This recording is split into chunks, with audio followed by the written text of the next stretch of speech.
Welcome to everybody. Thank you for coming. About half the faces here are very well known and another half are new. I hope to meet some of the people who I don't know yet. But some of you are friends that probably I played with here in this library when we were 5 or 6. That's one of them. And this is going to be, I don't know what this is going to be honest. I know sort of where it's going to start, but I have an idea, but I don't know where it's going to end.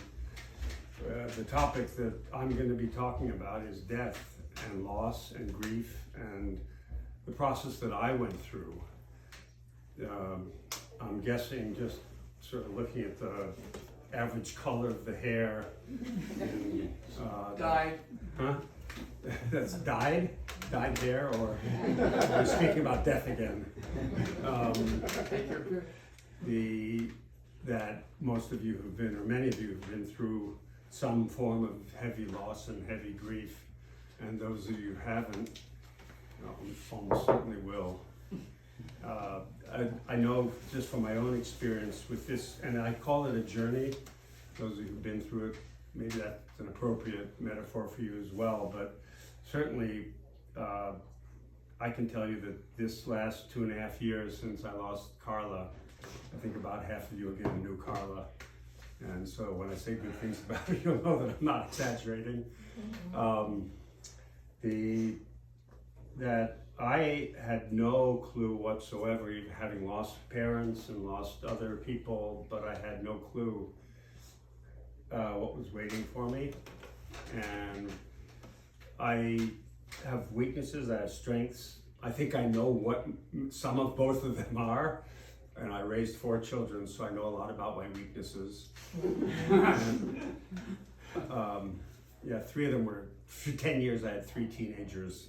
If that sounds familiar, Grace. The mother of triplets and grandmother, fellow grandmother now. So I really had never had an experience like this in my life. It's an ongoing experience. It still is an experience. It just morphs all the time. And I'll tell you just a few words about the story behind the book and why I think I'm sitting here. And then I'll read you a few segments from the book, and then we can have a conversation as much or as little as you'd like. When Carla was dying, I should say, let me give you a little factual context, historical. She was diagnosed, I met her at the Landfall. I don't know how many of you met your partners at the Landfall, one of your many partners or one of your only partners, I don't know, at the Landfall. We met, and then we had a summer fling, and eventually we got together permanently. And after she moved, she's from Naples, a scientist, neurobiologist from Naples, very smart. And she moved with her daughter who just finished high school in Italy. She moved to live with me. We had a few years of a long distance relationship until Rosella graduated. And so she moved in 2015. In 2020, on the edge of the pandemic, she was diagnosed. It took a year to diagnose it, but one of the rarest kinds of cancers, about 300 cases a year in the United States. ACC is what it's called. And went through massive surgery. I don't want to go into it right now. It's in the gory detail in the book. And she was clean. She went through all the surgery, chemo, radio. There's no known treatment for ACC. Prognosis is 5 years survival rate, but she was clean. She fought her way back, learning how to, speak again and swallow again and do the things because she was all cut up in her face. It was in her parotid gland. And then on March 6th, it's not going to be a dry afternoon. She had one of her semi-annual scans, and the cancer had metastasis. She was symptomless, felt fine. Thank you. I didn't actually bring my own. These are better. Symptomless. She found out that the cancer had metastasized from her shoulder to her bone, to her knees, through her spine, and her liver. Prognosis bad. But Carla was nothing if not a fighter. And at some point, pretty early on, still she was symptomless for about 3 months, 3.5 months. And early on, she said to me, in her subtle Neapolitan way, this isn't about you, this is about me. I don't want to hear about your fears. What are you going to do after I die? That's irrelevant. That's not irrelevant. She didn't say that. But she did say, I need every bit of energy to find the needle in the haystack. She's a scientist. She knew a lot about medicine. And so I didn't have, and who would I talk to if I want to talk about things that are on my mind would have been her. So I found I found a lover in a phone, and I didn't really, but I started talking into the phone. I recorded a diary I kept. Turns out Microsoft Word has a great dictation, so I dictated notes, I recorded my dreams, I recorded everything.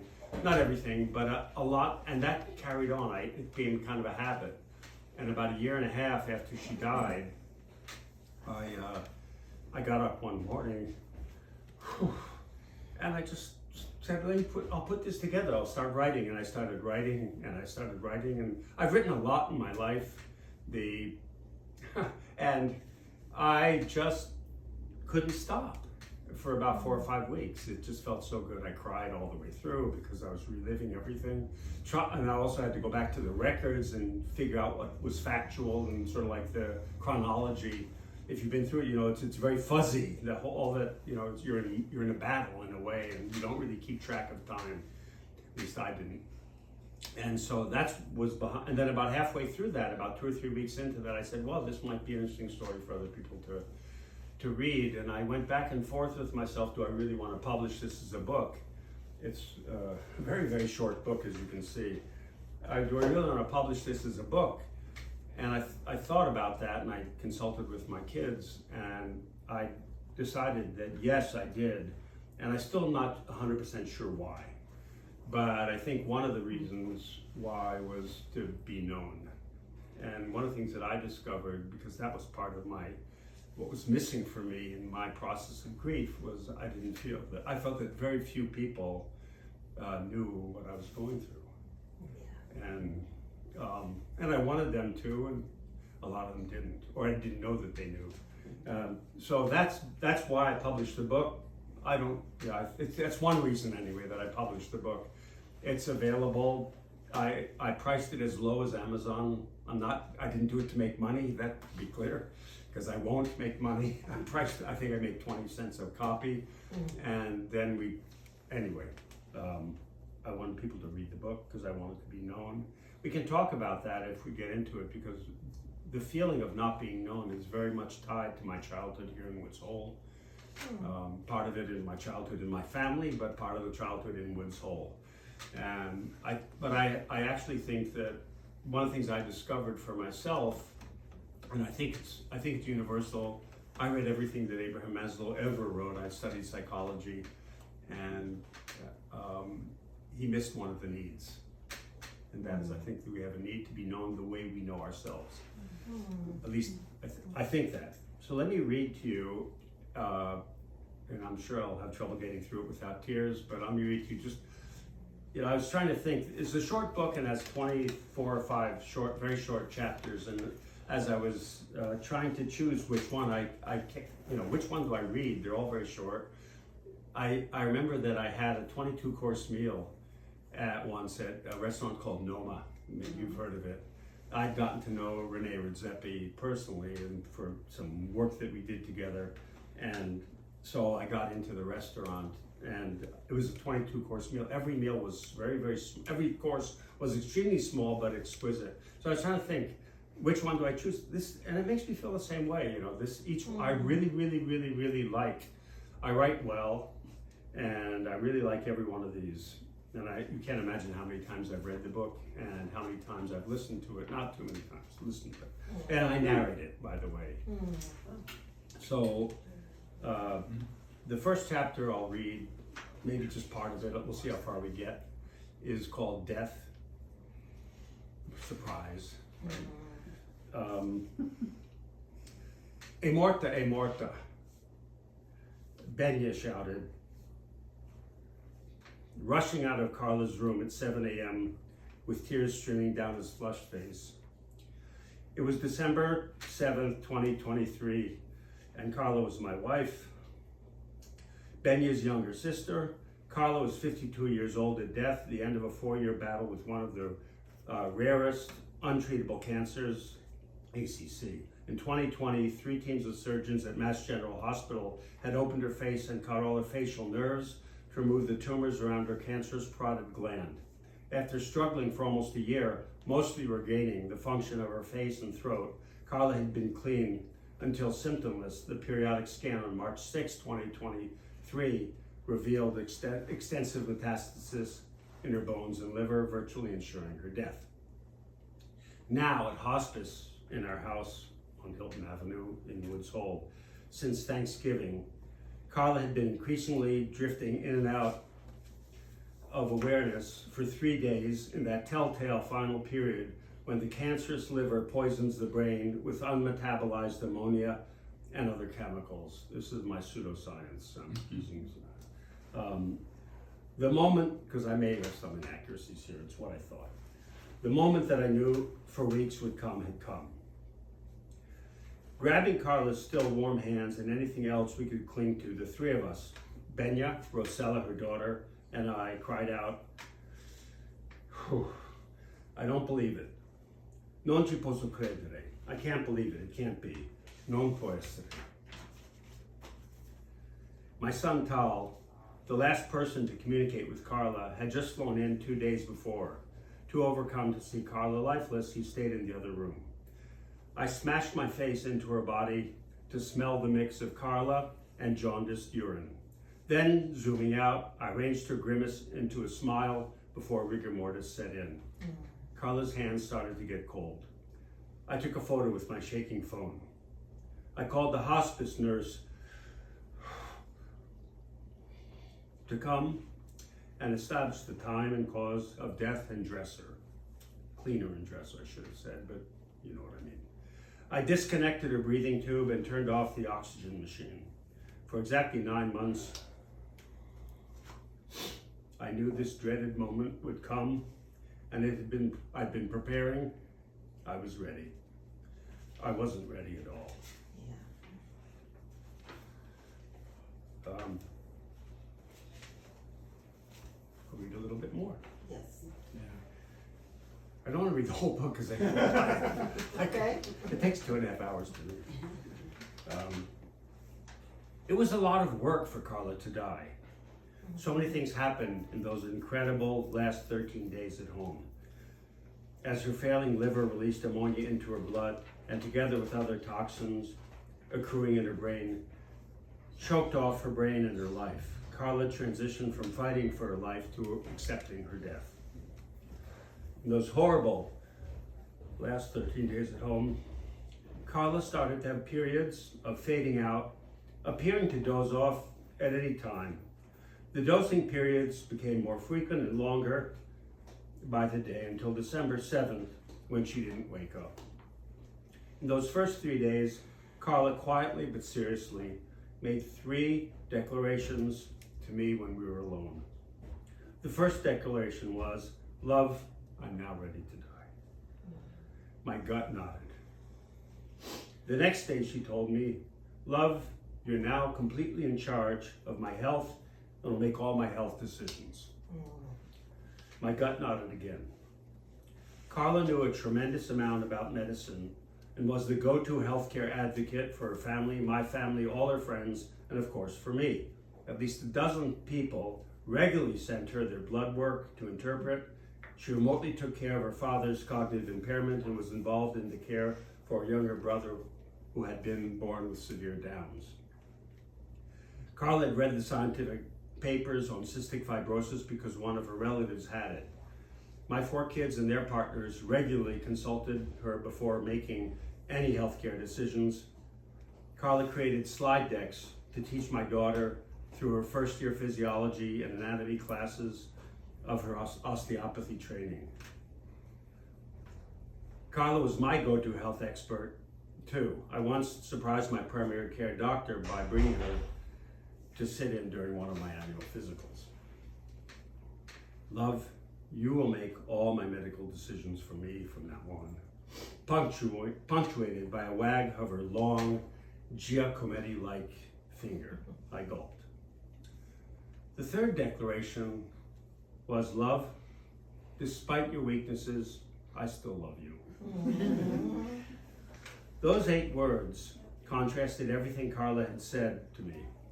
My gut nodded for the 3rd time in so many days.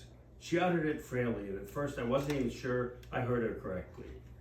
I didn't ask her what she meant, because I was taken aback by this oblique way of saying, maybe for the last time, I love you. Even today, I don't remember if she prefaced it by saying love to start with. I co-raised 4 energetic kids, which in my case meant having, for a period of 10 years, 3 who were teenagers at the same time. So obviously I'd heard about nothing if not consistent. Obviously I'd heard about my weaknesses for years. The only person who didn't think I had weaknesses was Carla. What had changed? Was she having second thoughts about this man of her dreams now that she realized he wasn't perfect? With her last ounces of consciousness in great discomfort, anxious and fearful, angry and bitter, that was what she was thinking about? Which part of that sentence should I pay attention to? The still love you or despite your weaknesses? Why was she questioning us now? I was there night and day to support her. I was hiding my own fears and anxieties because we had a pact. I was doing everything I could think of. That third declaration was like a fart in the theater. Immaterial to the film, but hard to ignore, hard to get rid of, and of course impossible to forget. In the eastern parts of the Mediterranean, arguing is sport. And Carl and I had many, many fun arguments, but only 3 fights for real. You know, the kind that someone gets their feelings hurt and the other ends up eventually apologizing. The first was when Carla was offended on the first evening of our honeymoon, having just landed in Tokyo, and she wanted to go for a walk. I know Tokyo fairly well and speak enough Japanese to find my way around, and it's a monster city. I insisted she take my phone, the address in English, and Japanese, money, and a map. She thought I didn't trust her not to get lost. There's a segment earlier on about how Carla had absolutely no sense of direction. I got a phone call one day from the bike path when she'd taken her new bike to Windfall Market, and she was on her way to Boston.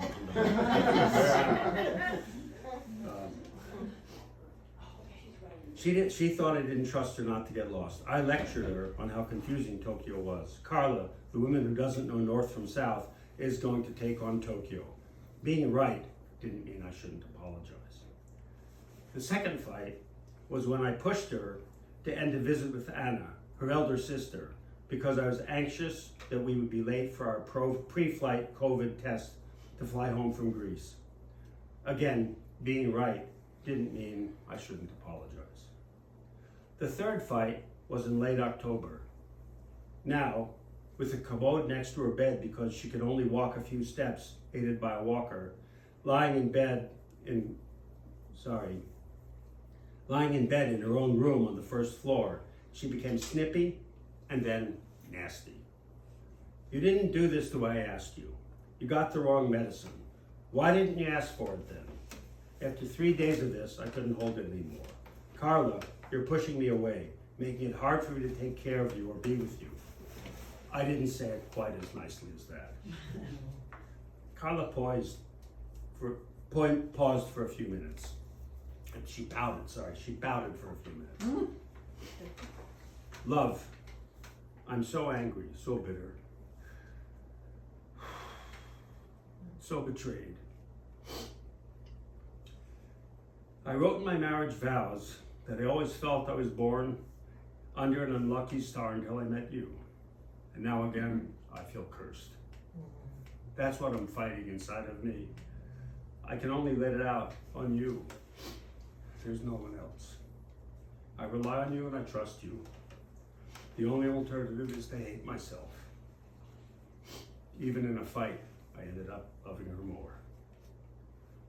Then I thought of the weakness declaration. Despite your weaknesses, I still love you. So much was happening while Carla was dying, and there was so much to think about. But after her death, her weakness declaration, that bad smell, would linger for months. Another chapter or talk? Or? Yes. I don't know. You won't hurt me if I say no. Are you gonna talk about how Sorry? you feel? Sorry? Are you gonna talk about how you feel Right now, how I feel, or whenever? I'm happy. No, I'm happy. I'm willing to do that. Happy is the wrong word, but Chris, So you've read the book, right? I've read the book, okay, and the title This book is not for you. is, but you wrote it to be known, and Carla was the only one who really knew you, That's true. okay? So we're substitutes in a sense. That's true. That's true. And that's a struggle.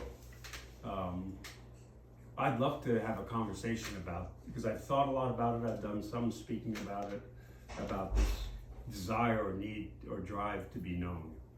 But I'll tell you a story about how I feel, not right this moment, but in these days. I spent 5 months in Greece last winter because the winter before was, the first winter when Carla died, she died in December, the first winter that she died, I'm alone in my house in Woods Hole, and those of you who have wintered here know that it's cold and dark and people tend to hibernate. But I was in the midst of heavy grief, and there's a lot of description of that in the book. And so it didn't matter where I was. I could have been stuck in an airport somewhere. I could have been, in Shaw's supermarket. I just wanted to sit and think and grieve and try and figure out what was happening to me.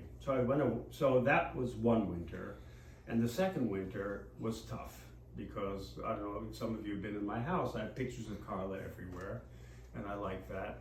And of course, she's in the walls, and that last winter, before this last one, was tough for me, and so I decided that I would go away.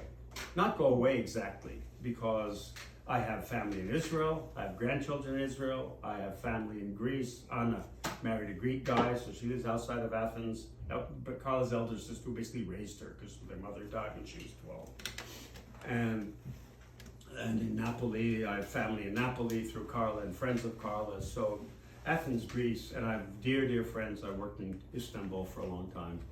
And so an hour and a half from Athens airport is sort of a lot of my emotional life. So I said, okay, I'll go to Athens for half a year. And I have a dear friend who is an entrepreneur there. We've done some investing together, etc. And so I went, and it was great. And then I came back in this past April. And I didn't realize it, but about a month ago, I was still feeling bad. And bad in a general sense. I mean, and what was bad about the bad was bad in the sense that when I was grieving, that was okay. But now I was feeling something, and that wasn't okay, because that's 2.5 years later.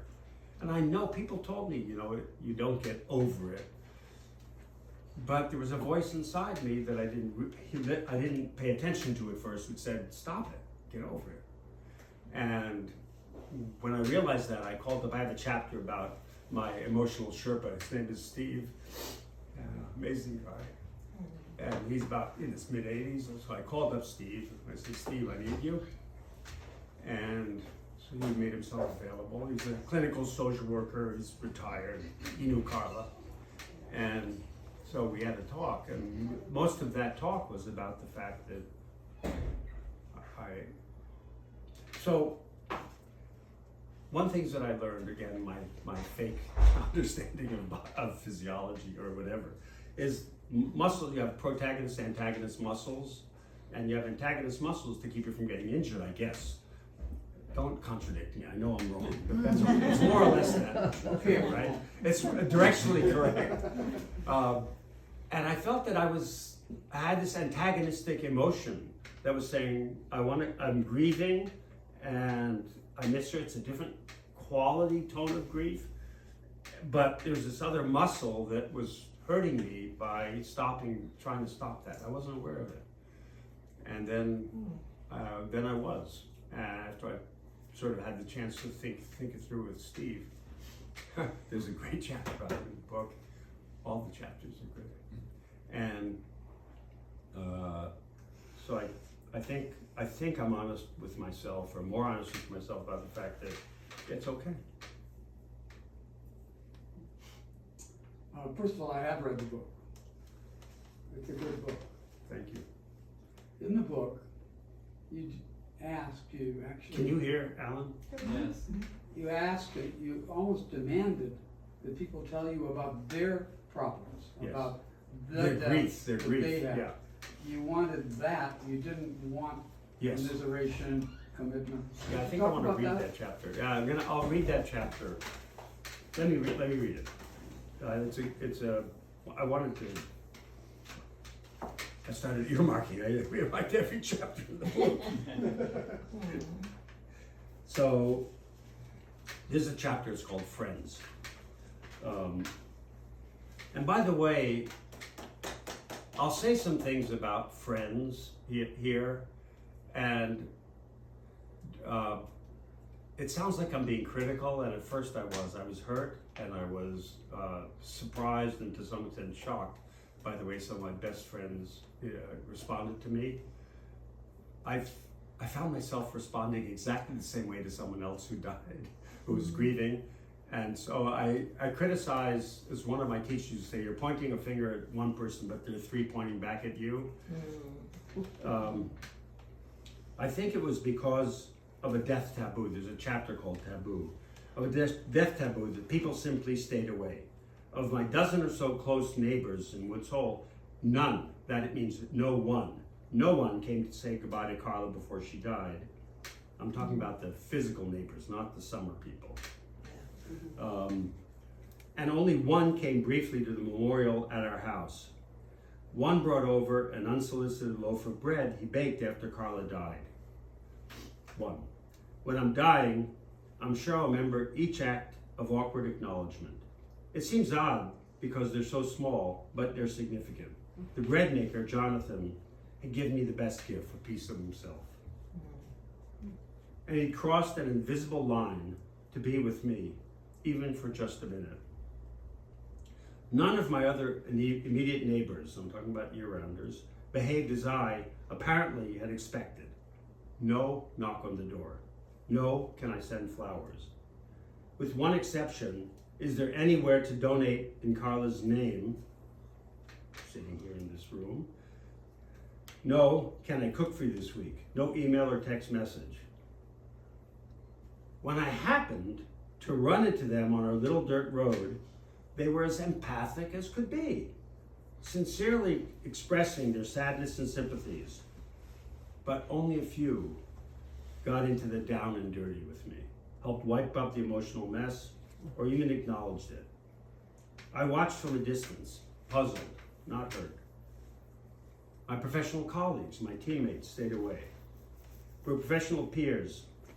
I lead our project. I'm the boss. I didn't want to say it, but I'm their boss. We spend well over 100 hours and 50 hours together a year. We've known each other for between 5 and 15 years.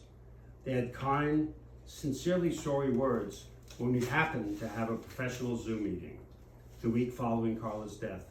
One had lost his mother recently, and he spent more time on Zoom with me whenever we talked. But he never breached the idea of visiting. When my father died suddenly 41 years before, Chris knows who my dad was his Ph.D. advisor.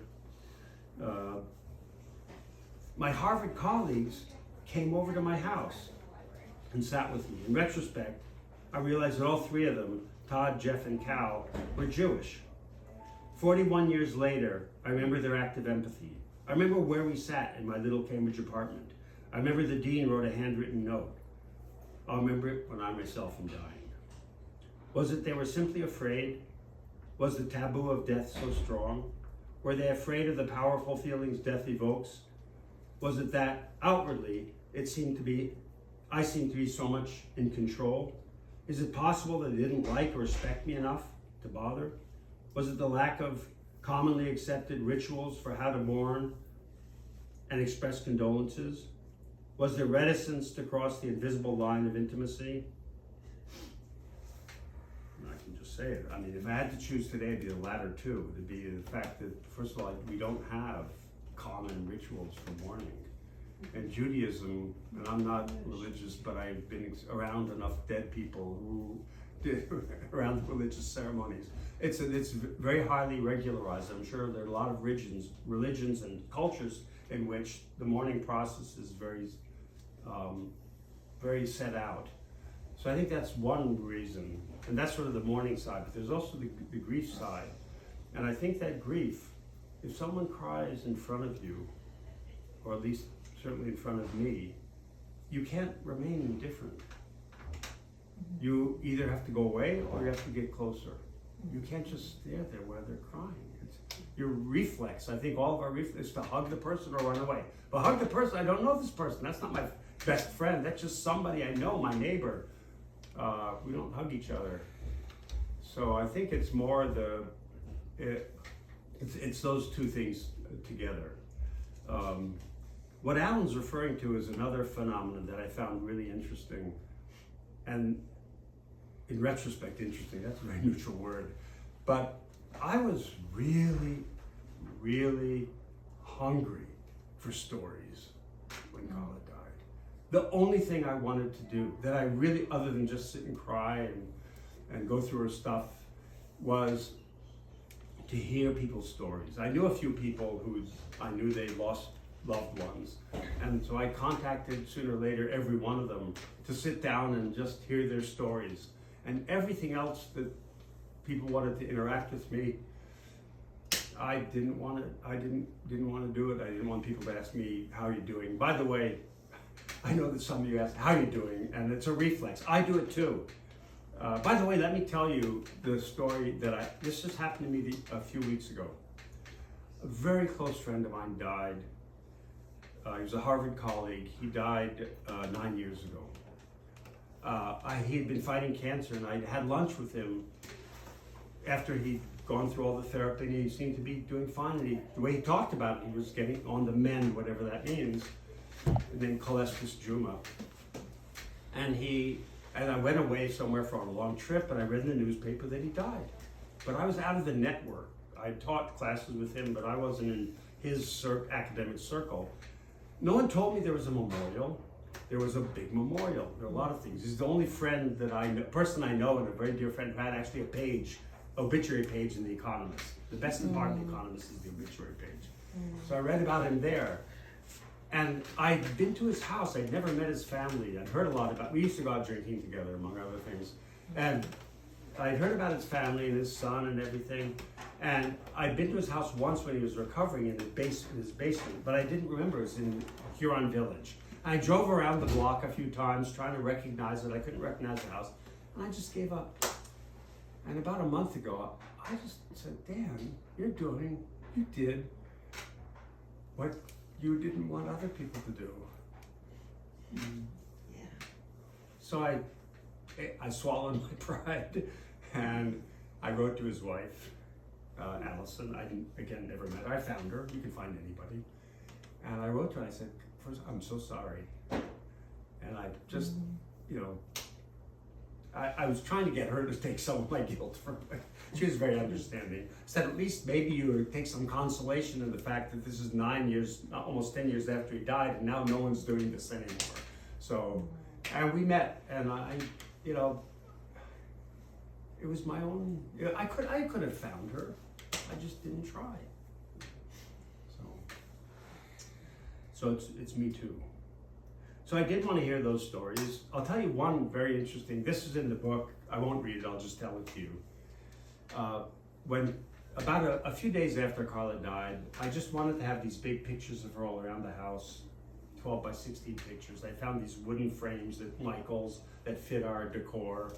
And I kept on finding these images, and I'd go to Staples starting day 4 or 5, I don't remember exactly. I'd go almost every day and say, can you do this one for me, do this one for me, this one for me? And they knew it. The people in the print shop knew me. And I went in, there was one picture of Carla that I'd taken. We went to my daughter's wedding in Israel in June, like 2022, and it was very hot and very humid. We were in Tel Aviv, and she fell asleep naked. She had just taken a shower, and she fell asleep naked on the sofa. Beautiful hair, nice olive skin, just Botticelli hips. You know, it was just Modigliani. It was like yellow pillow, gray sofa, and Carla. Oh.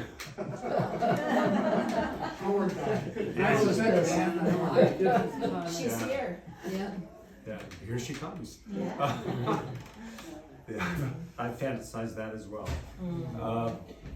And the dreams. I should talk a little bit about the dreams. But so I wanted this picture, but not to hang so everyone would see. Carla was very shy about her body, unnecessarily, but I understand it. And she, if I took a picture of her with her back was to me. You couldn't see anything. Nothing that you shouldn't be able to see. Who pulled the plug down here? Yeah, well, it's the spirits. Yes. So I said, I just want a 5x7 of this picture of Carla naked. And so I went to Staples, and there was a lady there. I know her name, and maybe some of you know who she is. I'll describe her. She's a woman there who has a very kind of a face that sort of like moves when she talks. The whole face moves. She's must be 55, 60 years old. And I go up to her and I say, I explain and sort of quietly, I have a picture of my wife. It's not erotic. There's no pubic hair. There's, but you probably have rules about printing things like this. Could you possibly print it? And she said, okay. I put it on the computer, brought the woman manager over. So the two women said, don't worry, none of the men are going to see this. And they said, yeah, we can print it. I said, oh, thank you so much. And then she pivots to me. The manager goes away, and this woman, I call her in the book Staples Lady, because I didn't know her name. She pivots to me, and she looks me right in the face. And she says, just breathe. Just breathe. And I was like, I can't describe the feeling really, but it's like someone saw me. And I said, and she said to me, the crazy thing is that people keep asking you how you doing. Oh God. And I said, yeah, they do. And she says, yeah, I tell them I'm doing the doing. And I tell her, I am not as nice as you are. I tell them, could they ask a different question? And then I asked her, how do you know? And she told me that she lost her husband and her daughter. And as you can imagine, rather than losing my shit at Staples, I just went right into my car and lost my shit in my car. So I went back also. I'm not immune to being nervous about intimacy. I went back a month ago, and I found out her name is Barbara. She's there. I said, hey, do you recognize me? And she says, well, I've seen you around, but you're familiar. And I said, you're a chapter in my book. And I gave her a copy of the book, and I ran off. That's great. And I went, and I got my courage together, and I went back, 10 days later, something like that.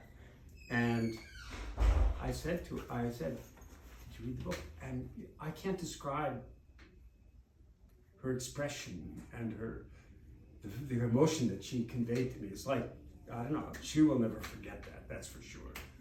And I think she was very moved. And then Teresa's husband, Josh, I found out, after Teresa's still, are you still here, Teresa? Yeah. Oh, there you are, okay. The light's behind me.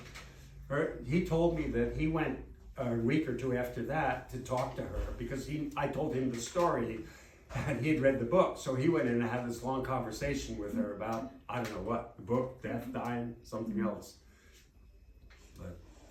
But it's true that writing the book and I get every day I get and almost every day I get an email. I got one today from someone who's very famous in my field. He's Brad Feld.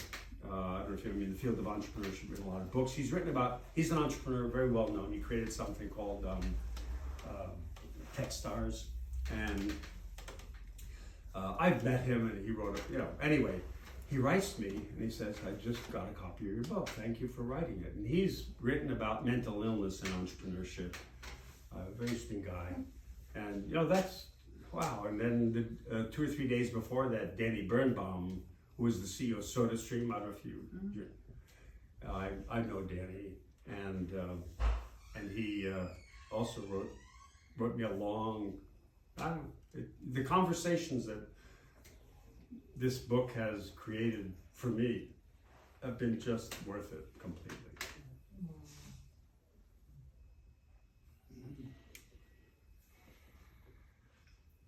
So, did I? You did. Yeah. Yes. So say something about the title. So it's a very good question, and I'm not sure if I had to give that title, I'd give it again. It's a little off-putting. I mean, it says, basically it says a little bit of a fuck you, and that's not my intention. And that's why I put the subtitle, My Loss, My Grief, My Healing. But it is, I think I do like the title in the following sense. I did write the book for me. Completely. It was part of my journey. It was a very, very important part. The 6, 5, 4, whatever weeks that I spent writing the book transformed me. And they transformed me. They didn't do away with the grief, but what they did, in retrospect, they made the grief part of me. Because what I realized, and realized it with the antagonistic muscle, but I realized is that part of the grief is you try and push it out. I know you. I tried to push it out, push it out, push it out. It's so overpowering. It's so, you can't, I think one of the characteristics of grief, defining characteristics, is that you can't ever imagine feeling any differently. It's there. You're never, ever gonna get over this. And it's true in a way, but in a way it's not true. It morphs, it changes. And it's become part of me, and this, incorporating that grief into my identity. I am Dan without Carla. That's who I am. I'm other things as well, but that's part of my, it's like I'm Dan without an arm, or without an eye, or that's who I am. And writing that book was a very important part of that process for me. And that's why toward the end of the book, I write about writing the book. And that's why I did this artwork. I kept on thinking of the Escher, the Escher drawing, where he's drawing the sketch of an artist's drawing. That's really mind-boggling. And that's why I did the cover the way I did, because I was exploring of the, I don't know, it gets, you understand what I'm saying. But I can say that, so this book was not for you, but I think one of my strengths is, I'm kind of a no holds barred kind of person in the sense of transparency. And that includes, and that's why I wrote about the weakness. That's not why. The weakness declaration, you'll see, I'm not telling you how that resolved. It did resolve. But I write about this weakness declaration. I wasn't happy about it at all.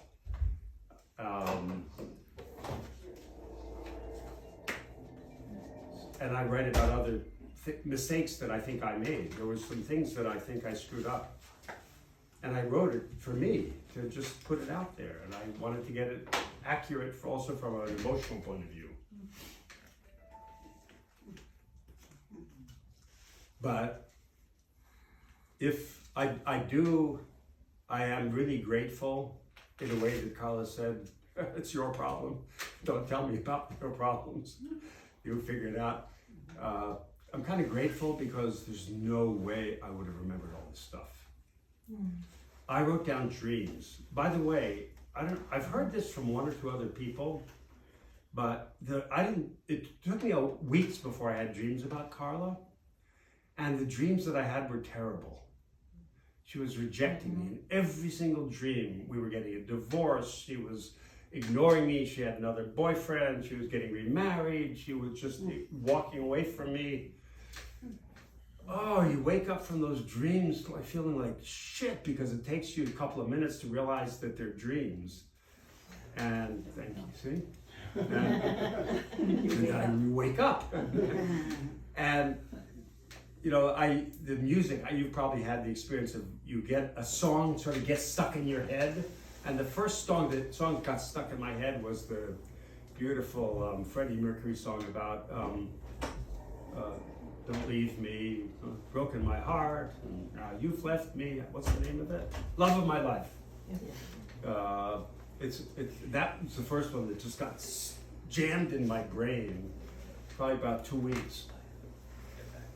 And I've talked to other people. You know, it's real. That's a tough one. Those dreams were tough, and I still have them. But I did have, and I write about it in the book. One night, I forget exactly when it was.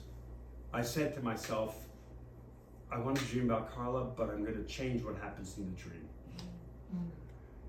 Because I read when I was 19 years old that you can do that. When I was studying psychology, that you can do that. And there's a tribe in Malaysia that actually, it's part of their culture. They talk about dreams in the morning. They talk about dreams, for example, bad dreams, like if you dream about a monster and it's chasing you, if you turn around and feed the monster, it loses its power. These kinds of things is what they talk about, the Sonoy Indians. That's what I remember when I was 19. And so I said, okay, I'm gonna try and have a different outcome. And in the dream, that night I had a dream. And Carla we were at a scientific conference and she was walking away from me. I just went up to her and I put my hand on her shoulder. I turned her around and said, Carla, I need you. I really, really need you. We were together. And it was amazing. That dream was one of several turning points. But it was fun. Yeah, I don't know how long it lasted. But I did wake up and I recorded it when I woke up. And I woke up just crying my head off, screaming, you know. And what was fascinating about it is that it felt real. And it was, in a way, because I was with Carla, I had experience. What do you have? You have an experience. That I had exactly the same experience in the dream. Exactly the same feelings. And so it was like she wasn't dead. And so I kind of discovered when I woke up, I said, oh, I have a Carla in me. And so I called it from then on, the Carla in me. And when I went to her headstone, and all the headstones are Messiah, Church of the Messiah, she has her headstone. And I would go and talk to her, and I would talk to the Carla in me.